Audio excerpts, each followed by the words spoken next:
They buried Samuel Reeves on a Tuesday morning, under a gray sky that seemed to match the mood of everyone standing at that graveyard. Marcus Reeves stood a few feet from his own family, hands in his pockets, eyes fixed on the casket being lowered into the ground. His stepmother wept loudly. His half-brother stood stiff with his arms crossed, already checking his watch. Marcus had spent 3 years caring for his father, feeding him, driving him to appointments, sitting beside his hospital bed at 2 in the morning. Yet at this funeral, he felt like a stranger. And by Friday, just 3 days later, when his key no longer opened his father's front door, he would begin to understand exactly why. Standing on that porch, trying the same key over and over, Marcus felt something shift inside him. His stepmother, Diane, opened the door with a look that told him everything before she said a word. The locks had been changed, and his name had already been erased from his father's life before the man was even cold in the ground. Marcus did not argue. He turned and walked back to his car, his mind spinning with a single question. What had he done to deserve this? He drove home in silence, replaying every conversation with his father, searching for a warning sign he might have missed, a hint that his own family had already decided he was no longer welcome among them.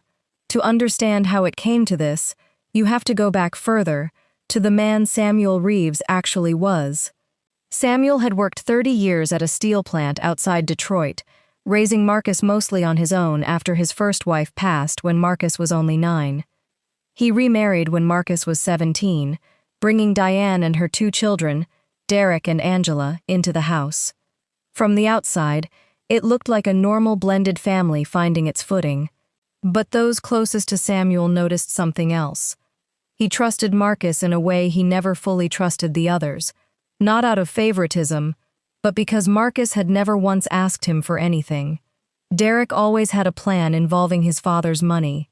Marcus never did. Samuel's health began declining 5 years before he died. Heart trouble first, then diabetes, then the slow decline that comes with age catching up all at once. Marcus moved back into the guest room of his father's house without being asked twice, taking on the cooking, the medication schedules, the late-night hospital runs. Derek visited on holidays and called it support. Angela tried to help, but often found herself caught between her mother's demands and her own guilt over doing so little. Samuel noticed everything, even when he said nothing. He watched his son give up 2 job opportunities in other cities just to stay close, and he began quietly making decisions nobody in that house would learn about until much later. There was a moment, about 8 months before Samuel passed, that Marcus would later replay in his mind endlessly. His father asked him to drive him downtown on a Tuesday afternoon, no explanation given, just a request to wear something presentable. They sat for nearly 2 hours in an office building Marcus had never been inside, waiting for a man named Harold Whitfield, a lawyer Samuel had apparently known for years without ever mentioning him. Marcus assumed it was routine paperwork, maybe updating a will everyone already knew about. His father barely spoke during the drive home, only saying one thing that stuck with Marcus for months afterward.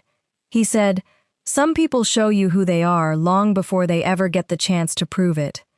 Samuel Reeves died on a Sunday night in his sleep, quietly, the way he had lived most of his later years.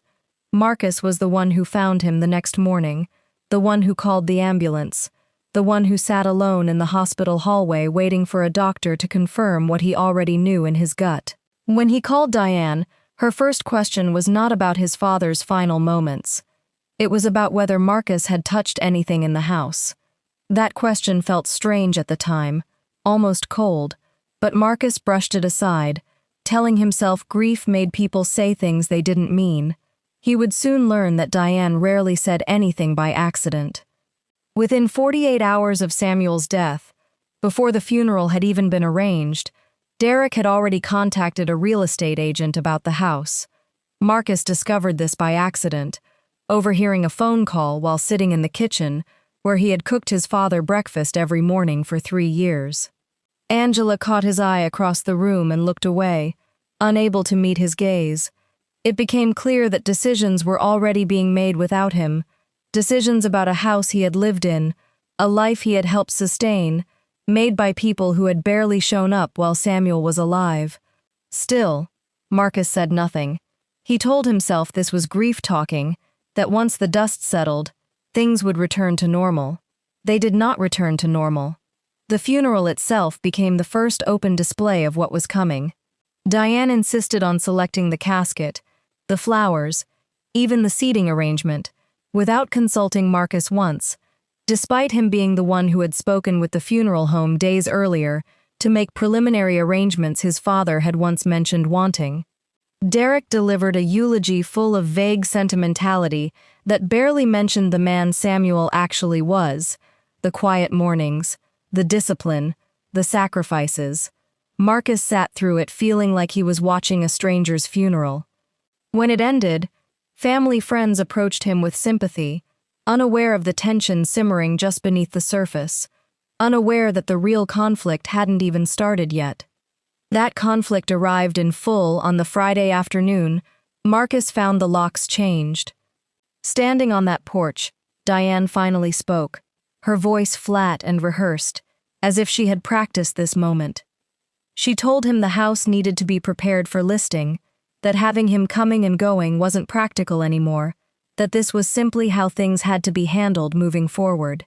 Marcus asked about his father's belongings, his own boxes still sitting in the guest room, and Diane told him Derek was already sorting through everything. Marcus felt something harden in his chest, not rage exactly, but a cold clarity. He realized, standing on that porch, that this family had already decided who he was to them, and it wasn't family. The will reading took place the following week in Harold Whitfield's office, the same office Samuel had taken Marcus to 8 months earlier without explanation. Derek arrived early, confident, almost impatient. Diane sat beside him, composed in a way that suggested she already knew the outcome. Angela sat further back, quiet, avoiding eye contact with everyone. Marcus arrived last, unsure what to expect, still holding on to some fragile hope that this would clear up the misunderstanding, that his father had left things fair, that the coldness of the past week had simply been grief distorting people's better judgment.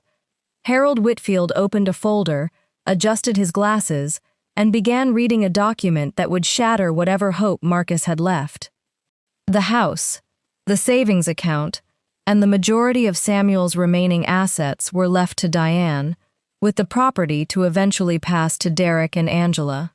Marcus was named in a single line, receiving what the document called a small personal keepsake, an old pocket watch that had belonged to Samuel's own father. Derek could barely hide his satisfaction. Diane offered a rehearsed expression of sympathy that fooled no one paying close attention. Marcus sat frozen, not from anger but from disbelief, trying to reconcile the father he knew, the one who trusted him more than anyone, with a document that seemed to erase 3 years of devotion in a single paragraph. Something about it didn't sit right, though he couldn't yet say why. Driving home that day, Marcus found himself replaying his father's words from that mysterious office visit months earlier. Some people show you who they are long before they get the chance to prove it. At the time, Marcus assumed his father meant Derek, or perhaps Diane. Now he began to wonder if his father had meant something else entirely, if that visit to Harold Whitfield's office had produced a different document altogether, one nobody in that will reading had mentioned. The pocket watch sat in his glove compartment, wrapped in a small cloth bag Diane had handed him almost dismissively. Something told Marcus to look closer at it later, though at the time, grief and confusion kept him from truly registering the weight of that instinct. Weeks passed, and Marcus moved into a small rental apartment, trying to piece his life back together, while the wound of his father's death and his family's betrayal sat raw and unresolved. He avoided calling Derek or Diane, unwilling to give them the satisfaction of seeing him struggle. Angela reached out once, a brief text expressing sympathy that felt more like guilt than genuine concern. Marcus didn't respond. He spent his evenings going through old photographs, old letters, Anything that connected him back to his father, searching, though he didn't fully realize it yet, for something that would explain the coldness of those final days. It was during one of these quiet evenings that he finally opened the small cloth bag containing the pocket watch. Inside the bag, tucked beneath the watch itself, was a folded slip of paper Marcus had somehow missed the day of the will reading.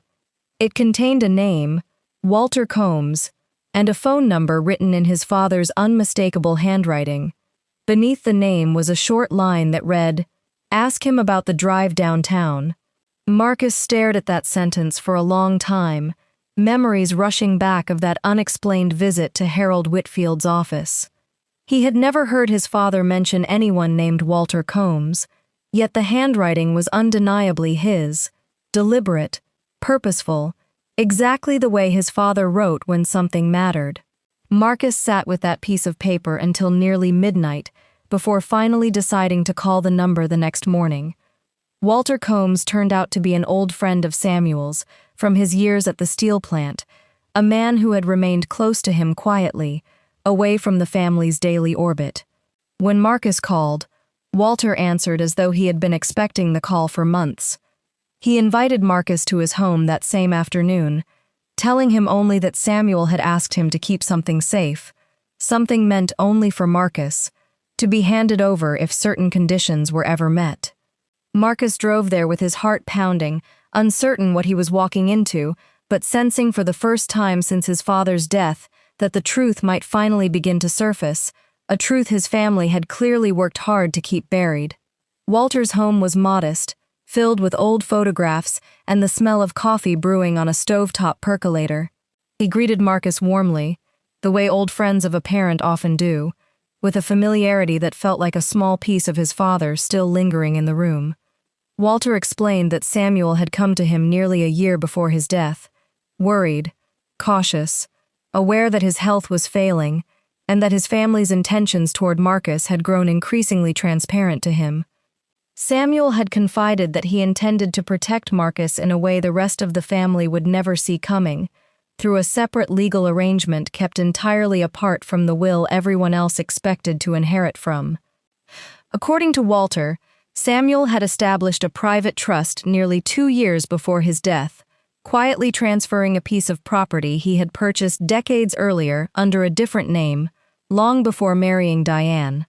This property, a small parcel of land with an old cabin near the Michigan Lake country, had never been mentioned to the rest of the family, not once in all their years together. Samuel had visited it alone occasionally, telling Diane he was simply going fishing with old coworkers. In truth, he had been meeting with Harold Whitfield there periodically, finalizing paperwork that would ensure the property, along with a modest but meaningful savings account tied to it, would go directly to Marcus, protected from any dispute the rest of the family might raise.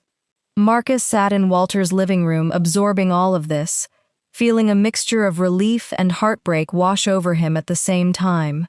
Relief, because his father had not abandoned him the way the will reading suggested. Heartbreak, because it meant his father had spent his final year quietly preparing for a betrayal he already saw coming, one Marcus himself had been too trusting to notice. Walter handed him a sealed envelope, the same one Samuel had mentioned in passing conversations Marcus barely registered as significant at the time. Walter explained that Samuel had asked him to hold on to it, to only release it once Marcus came looking, a final safeguard in case the family tried to intercept anything before he could receive it directly. That night, alone in his apartment, Marcus finally opened the envelope his father had left behind. Inside was a handwritten letter, several pages long, written in the same careful penmanship Marcus had grown up watching his father use on birthday cards and grocery lists alike. Samuel wrote about watching Marcus care for him during those difficult final years, about noticing the quiet sacrifices nobody else in the family seemed willing to make. He wrote about Derek's repeated requests for money over the years, about Diane's increasingly transactional way of speaking about his declining health, framing his mortality less as a loss and more as a transition of assets. Samuel had seen it all clearly, long before anyone else acknowledged it out loud. The letter explained why Samuel chose to protect the lake property and its accompanying savings separately from the main estate. He wrote that he never doubted Marcus's loyalty, not once, and that this separation was not about excluding him from the family inheritance, but about ensuring that at least one piece of what he built in life would remain untouched by greed. He wrote about his fear, later confirmed by conversations Marcus never knew took place, that Diane and Derek intended to minimize Marcus's inheritance the moment he passed away. Samuel had overheard a phone call months before his death, Diane discussing the house's value with a realtor, casually mentioning that Marcus would be, in her words, easy to manage once the time came. Reading that phrase, Marcus felt something inside him crack, not from surprise exactly, but from finally understanding the calculated coldness he had sensed all along without being able to name it. His father had known, had planned quietly around it, had protected him the only way he could, without risking open conflict while he was still alive to witness it. The letter ended with a simple instruction to contact Harold Whitfield directly and mention Walter Combs's name, which would trigger the release of the trust documents kept separate from the family's copy of the will. Samuel closed with a line that Marcus would return to many times in the weeks ahead, writing that real inheritance isn't property or money, it's knowing someone saw you clearly and chose to protect what you built together. The following week, Marcus met with Harold Whitfield again, this time alone, without Diane or Derek present. Harold confirmed everything Walter had explained, producing the trust documents Samuel had established with meticulous care nearly 2 years earlier. The lake property, along with a savings account holding a modest but significant sum accumulated from decades of careful work, belonged solely to Marcus, entirely separate from the contested estate Diane and Derek believed themselves to fully control.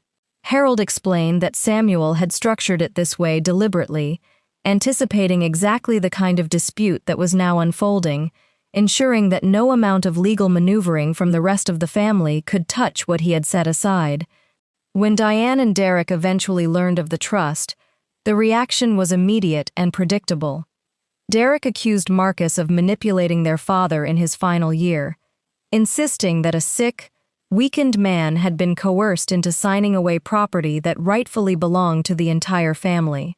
Diane threatened legal action, hiring an attorney to contest the trust's validity, claiming Samuel lacked the mental clarity to make such decisions independently. Marcus, for the first time since his father's funeral, felt a strength rising in him he hadn't accessed in months. He met their accusations not with anger, but with calm, methodical documentation, medical records showing Samuel's clear mental competency right up until his final days, testimony from Harold Whitfield confirming every meeting had been conducted with full legal oversight. The legal challenge dragged on for nearly 4 months, each side presenting their case, though the evidence overwhelmingly favored the trust's legitimacy. During this period, something unexpected happened. Angela, who had remained largely silent throughout the entire ordeal, reached out to Marcus privately, requesting to meet away from her mother and brother. Over coffee, she admitted something that shifted the entire narrative once again.